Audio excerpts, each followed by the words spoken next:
और क्या होता है वार में, लड़ाई में क्या होता है, लोग मरते हैं, तो वो तो बगैर लड़ाई के मर रहे हैं, तो उसका कोई जवाबदार होना चाहिए, उसके लिए कोई अकाउंटेबिलिटी होनी चाहिए। या इनको देशद्रोही ना माने, इनके लिए काम करें, क्योंकि अगर इतने लोग देशद्रोही हैं तो फिर सिर्फ प्रधान साहब नहीं, फिर टॉप टू बॉटम सबको जो है अपना इस्तीफा दे देना चाहिए, अगर इतने गद्दार लोग देश में हैं तो।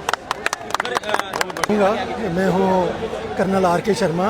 आई served in the Indian army for 38 years. I fought Kargil war, I fought in Kashmir, I fought in Northeast, and I served under UN flag in Africa, Congo also. So here, it is a cause, it is a concern from my, this पोशाक you can see कि मैं किसी party विशेष से ताल्लुक़ नहीं रखता हूँ। मैं एक सोल्जर हूँ और मैंने 38 years अपने देश के लोगों की रक्षा करने के लिए फ्रंट लाइन पे खड़ा रहा हूँ।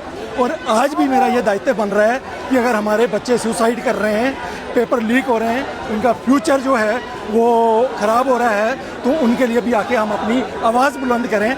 मैं ये भी कहना चाहूँगा कि हमारे एजुकेशन मिनिस्टर को इमीडिएटली पहले लीक पे इस्तीफ़ा दे देना चाहिए था, उसको 100 लीक का वेट नहीं करना चाहिए था।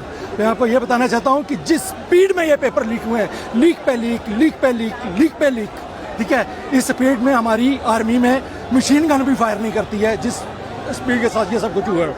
और उसके बाद अकाउंटेबिलिटी ज़रूर है।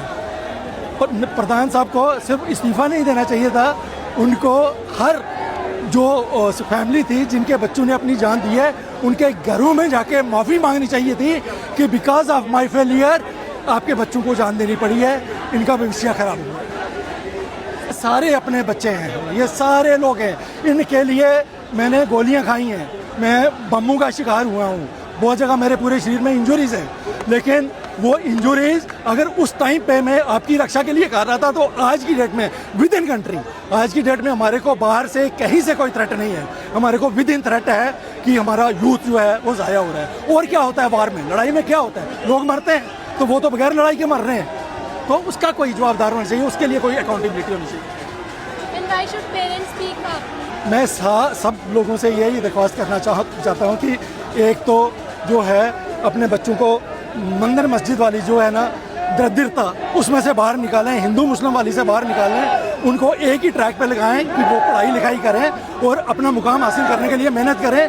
साथ में मैं रिक्वेस्ट करूँगा सारे पेरेंट्स से कि वो धैर्य ना खोएं, ये सब कुछ टेम्परेरी है, क्योंकि अगर इतने लोग देशद्रोही हैं तो फिर सिर्फ प्रधान साहब नहीं, फिर टॉप टू बॉटम सबको जो है अपना इस्तीफा दे देना चाहिए, अगर इतने गद्दार लोग देश में हैं तो।